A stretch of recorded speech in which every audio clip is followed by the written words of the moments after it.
Wa'lam anna masal alimi masalul qadhi.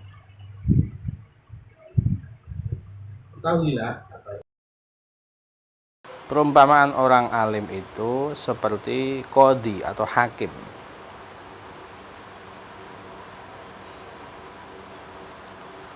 Qadhi zaman dulu itu, hakim zaman dulu itu orang yang ahli ilmu. Zaman dulu seorang hakim itu pasti ahli ilmu, ahli fatwa.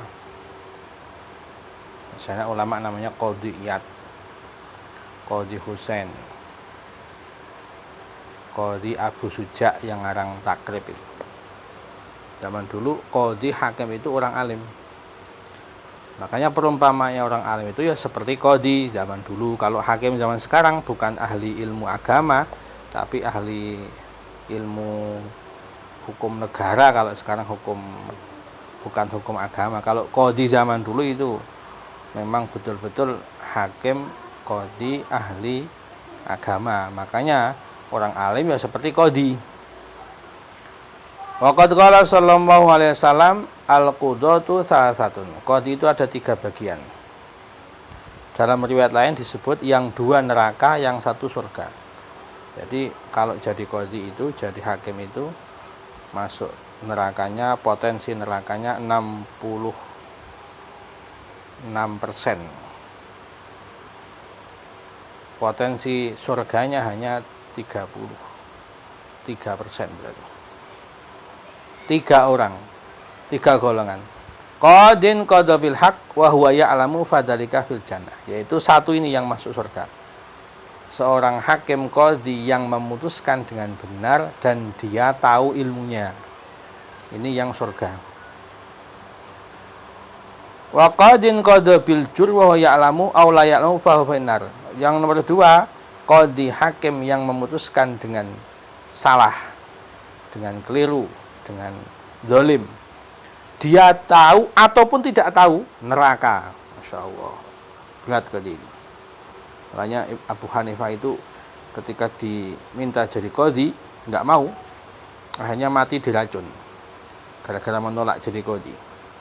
Itu Imam Abu Hanifah. Waqadin qadha bi ghairi ma amara bihi fa huwa finnar. Yang ketiga, seorang qadhi yang memutuskan dengan hukum selain hukum Allah. Ini neraka. Jadi kalau tidak mau menggunakan hukum Islam, neraka ini. Berat jadi hakim ini.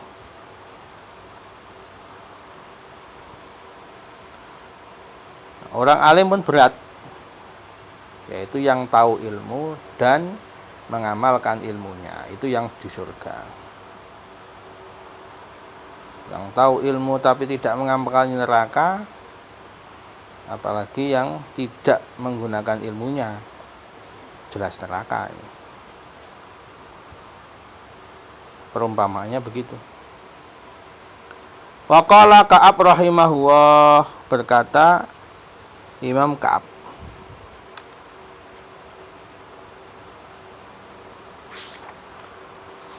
bin Manek Al-Khumairi, Ka'ab Al-Akhbar ini, seorang tabi'in yang ahli Israiliyat, Ka'ab Al-Akhbar itu. Jadi dia ini muridnya para sahabat dalam bidang Al-Quran, ilmu syariat. Tapi dia juga gurunya para sahabat dalam bidang Israiliyat, karena dia seorang mantan pendetanya ahlu kitab, Ka'ab Al-Ahbar. Yakunu fi akhir zaman, kata Ka'ab Al-Ahbar ini. Dan ini juga diriwayatkan dari sahabat Ali dan Ibnu Abbas, perkataan ini. Akan datang besok di akhir zaman ulama'u yuzhidunan nasa fid dunya wala yashhadun. La ilaha illallah. Ulama akan datang di akhir zaman, mereka menyuruh manusia zuhud, tidak senang dunia, tapi dia sendiri enggak zuhud. La haula wala quwwata. Wa yukhawifuna an-nasa wa la yakhafun. Dia menyuruh manusia takut sama Allah, dia sendiri enggak takut sama Allah. Masyaallah.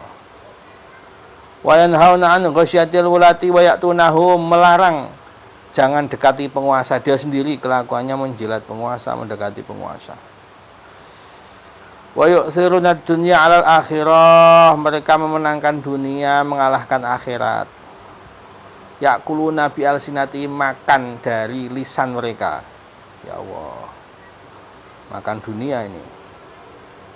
Menjual agama dengan lisannya.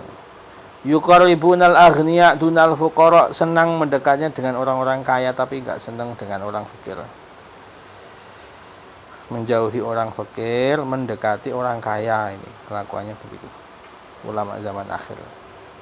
Yataghayyaruna 'alal ilmi kama tataghayyarun nisa 'alal rijal. Cemburuan dengan ilmu sebagaimana cemburunya wanita dengan laki-laki. Jadi kalau wanita itu kalau di madu itu cemburunya luar biasa karena diduakan. Nah, ulama di akhir zaman begitu. Kalau ada orang ngajinya enggak ke dia, cemburu itu. Salam. Moga. Negara ini kan. Saya pindah gini Kang tuh. Moga.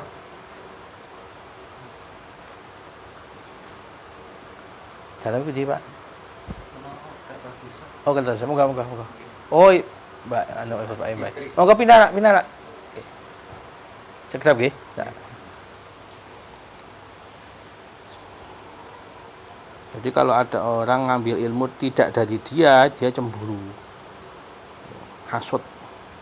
Yaghdabu ahadum ala jalisi idza jalasa ghairah.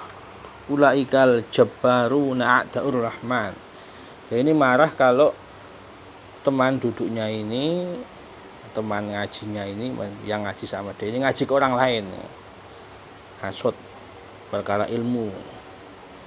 Mereka lah para jabbarun, musuhnya Allah yang Maha Rahman, Masya Allah. Sampai dalam riwayat Ali itu, Sayyidina Ali, ulama'uhum syarrul khaliqati minhumul fitnah wa fihim ta'ud. Besok di akhir zaman ini ulama-ulamanya adalah makhluk yang paling buruk. Masya Allah. Dari mereka fitnah dan akan kembali kepada mereka. Ini mengerikan, apalagi orang awamnya.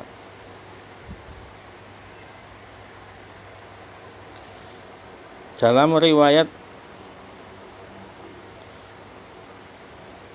Abu Naim, yushiku antarau juhalan nas yatabahuna bil ilmi. Kamu akan sudah mendekati zaman melihat orang-orang bodoh membanggakan ilmu. Jadi ilmu bukan untuk diamalkan tapi untuk bangga-banggaan. Sebenarnya enggak alim-alim, enggak pintar-pintar, enggak. Tapi membanggakan ilmu. Cuma buat bangga-banggaan, enggak diamalkan. Wa yataghayyarun 'alaihi kama tataghayyarun nisa 'ala rijal. Hasud, iri hati, cemburu perkara ilmu seperti perempuan cemburu dengan laki-laki. Fadzalika hadum minal ilmi, ini karena yaitulah ilmu mereka ini.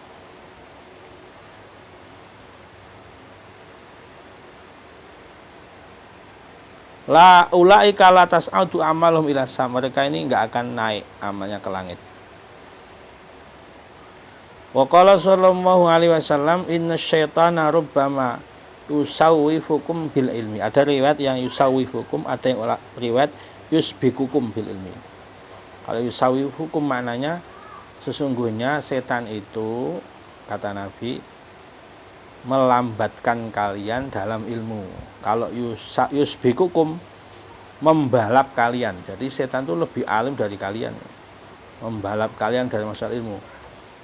Iblis itu makhluk paling alim, setan itu lebih alim dari kalian. Kalau yusawifukum berarti membuat kalian kendor masalah ilmu. Faqila kaifa ya Rasulullah sallallahu alaihi wasallam, wa kaifa dzalik. Maka Nabi ditanya, kok bisa begitu? setan membalap ilmu, setan membuat kendor dalam ilmu. Qala sallallahu alaihi wasallam yaqulu utlubul ilma wala ta'mal hatta ta'lama. Jadi kalian carilah ilmu, jangan amalkan dulu. Nanti nunggu alim baru amalkan ilmu. Itu setan begitu. Nantilah sholat malam kalau sudah alim. Nantilah ngamalin ilmu kalau sudah alim, begitu. Jadi ilmu terus cari ilmu, jangan amal. Nanti amalkan kalau sudah alim baru amalkan. Setan godanya begitu. Fala yazalu lil ilmi qaila walil amali musawifa hatta yamuta wa ma amila. Akhirnya gara-gara digoda setan itu, dia tiap hari, tiap kapanpun hanya bicara ilmu, tapi tidak pernah amal. Amalnya sedikit, amalnya kendor, hanya ngomongkan ilmu tapi enggak diamalkan sampai mati. La haula wa ma amila, sampai mati pun enggak beramal.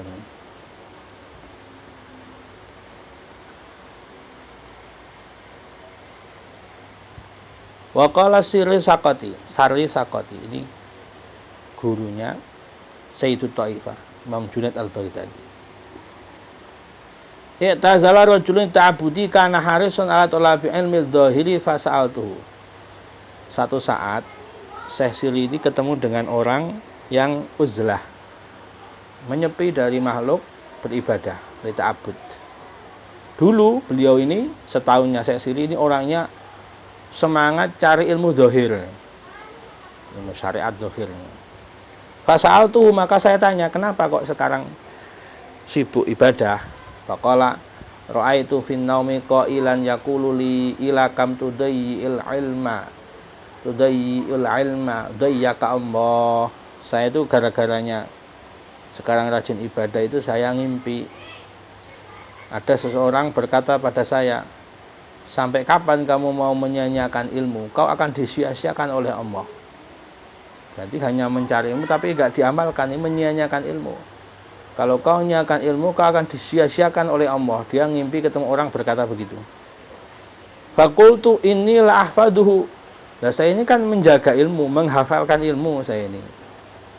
Faqala khifdul ilmi al-amalu bih. Nah, dibantah sama orang yang dia dalam mimpinya ini, cara menjaga ilmu, menghafalkan ilmu itu diamalkan.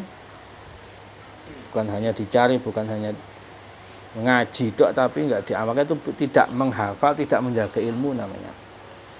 Fataraktu talaba wa aqbaltu alal amal. Hanya saya tinggalkan hanya mencari ilmu saja, tapi mulai saat itu saya mengamalkan ilmu. Aqbaltu ala amal. Wa qala Ibnu Mas'udin radhiyallahu anhu, berkata sahabat Abdullah bin Mas'ud, laisal ilmu bi kasrati riwayah, innamal ilmul khasyah. Ilmu itu bukan kebanyakan riwayat. Rawi riwayat, kalau saya meriwayatkan dari hadasana, akhbarona, amba'ana, riwayat dari sanad dari fulan bin fulan dari gurunya itu riwayat namanya. Ilmu itu bukan kebanyakan riwayat begitu, tapi ilmu itu al-khasyah. Ilmu itu takut pada Allah. Innama yakhshallah min ibadihil ulama. Dalam Al-Qur'an ini. Ilmu itu takut, bukan hanya kebanyakan riwayat. Wa qala Hasan, berkata Imam Hasan Al-Basri, ta'allamu ma syi'tum an ta'lamu fa wallahi la ya'jurukum wa hatta ta'malu. Kalian carilah ilmu seperti apa yang kalian inginkan, ilmu apapun cari. Tapi demi Allah enggak akan kalian diberi pahala oleh Allah sampai kalian amalkan. Fa inna sufaha'a himmatuhum riwayah wal ulama'a himmatuhur riayah.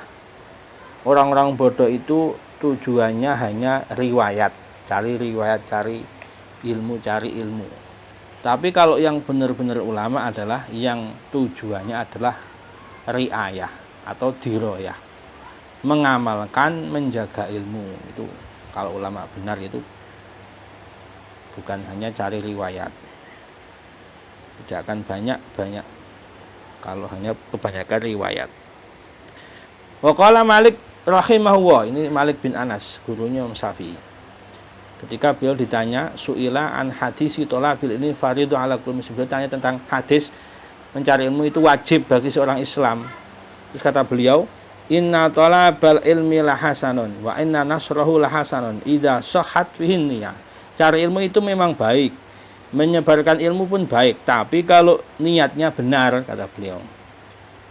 Walakin indur ma yalzamuka min hina tusbihu ila hina tumsi fala tu'thiruna alaihi syai'a. Tapi lihatlah kamu ini, bagaimana kamu subuh mengamalkan ilmu enggak?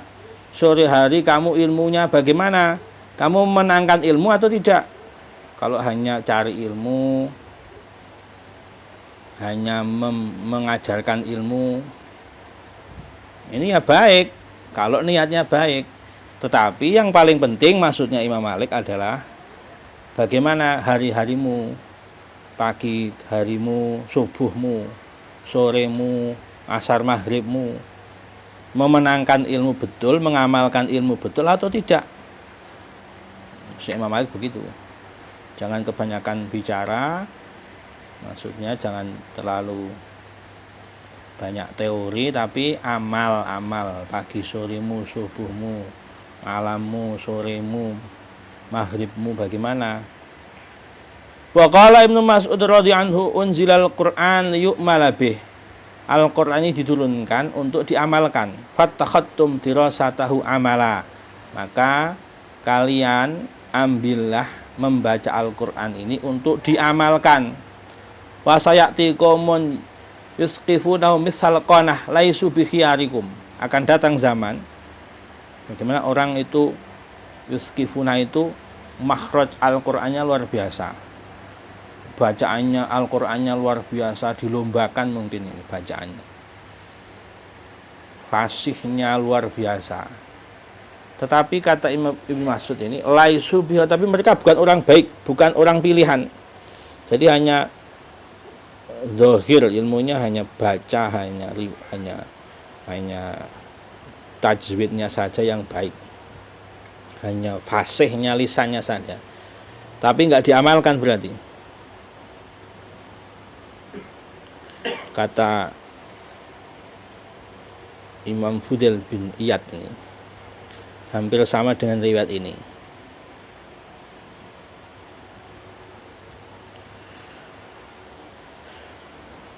Kaifal amal bihi, bagaimana cara mengamalkannya? Liyuhillu halalah wa yuharrimu haramah wa ya'tamiru bi awamirihi wa yantahu an nawahi wa yaqifu inda ajaibih. Cara mengamalkan Al-Qur'an itu halalkan yang dihalalkan Al-Qur'an, haramkan yang diharamkan Al-Qur'an, perintahkan apa yang diperintahkan Al-Qur'an, nahi mungkar apa yang dinahikan Al-Qur'an. Amar ma'ruf sesuai Al-Qur'an, nahi mungkar sesuai Al-Qur'an. Dan berhenti kalau ada ajaib di ayat-ayat yang mengagumkan, berhenti ditafakuri, ditadabburi. Oh, ini Al-Qur'an ayatnya mengagumkan, berhenti di situ. Berarti harus paham itu cara mengamalkan Al-Qur'an, kata Fudail bin Iyad. Wal alimul ladzi la ya'malu kal marid alladzi yasifud dawa. Ada orang berilmu tapi tidak beramal, itu seperti orang yang sakit hanya cerita obat. Orang sakit pinter banget ngomong obatnya ini dia sendiri sakit. Wa kal ja'il ladzi yasifu ladaidal at'imah wala yajiduha. Seperti orang lapar cerita makanan enak, dia sendiri nggak nemu, nggak dapatkan itu. Perumpamaannya orang alim nggak mengalami itu seperti orang kelaparan menceritakan makanan enak, dia nggak bisa makan. Wa fi mislihi qauluhu ta'ala, seperti perumpamaannya firman Allah, walakumul wailu mimma tasifun, kalian akan dapat celaka neraka wel. Seperti yang kalian ceritakan, cerita neraka begini, dia ahli neraka, dia cerita neraka. Atau dalam syarahnya ini Said Murtado Az-Zabidi, ini surat Al-Anbiya ayat 18, surat Baqarah ayat 20. Kullama adu alahum masyaufihi wa idza azlama alaihim qamu. Mereka ini kalau sedang ada cahaya jalan, kalau sedang gelap mereka berdiri, nggak bisa jalan. Maksudnya ilmunya nggak ada basirah, dalam menunjukkan jalannya itu nggak ada, gelap, hatinya gelap. Sebagaimana orang kegelapan, orang nggak ada cahaya di malam hari ini, bingung mau jalan kemana. Wa fil khabari, dalam hadis, innama khaufu ala ummati zalata alimin wajidala munafikin fil Quran. Yang saya takutkan untuk umatku, kata Nabi, adalah terplesetnya orang alim. Zallatu alim, zallatu alam. Dalam makalah itu, kalau orang alim terpleset, seluruh alam ikut terpleset. Karena orang alim itu jadi contoh, panutan, dia terpleset, pengikutnya, pengagumnya ikut terpleset semua ini. Masya Allah. Makanya Nabi paling takutkan ini kalau ada orang alim terpleset. Yang kedua, jidala munafikin fil Quran, orang munafik tapi mendebat Al-Quran.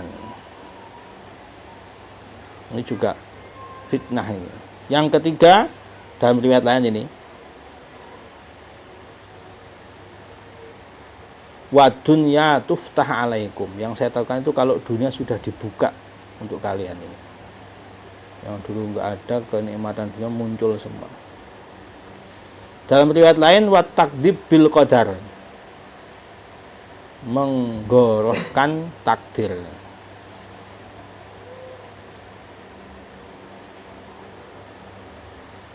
Dalam riwayat lain, wa dunya taqta'u anaqakum, dunia yang akan memutus leher-leher kalian. Dulu ada seorang tabi'in, sebenarnya dia ini masuk Islam di zaman Nabi, namanya Ahnaf bin Qais. Tapi dia tidak sempat ketemu Nabi, lahir di Basrah. Terus dia sering bersama Sayyidina Umar di zaman Sayyidina Umar, ikut futuhat, beberapa perang pembebasan di wilayah kaum muslimin, namanya Ahnaf bin Qais ini.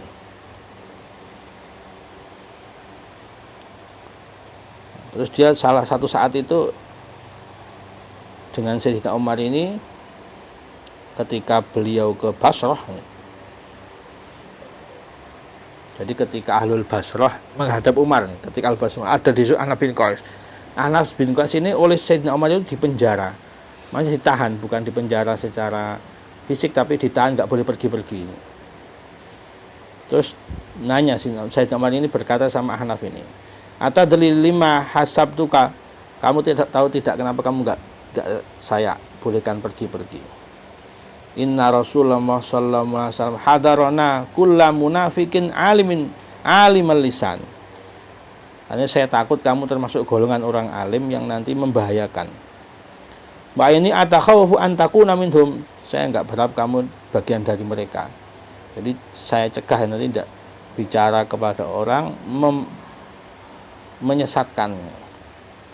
Wa arju alla takuna minhum falhaqu bi ahlik, saya berharap kamu tidak bagian dari mereka dan kebenaran bersama keluargamu.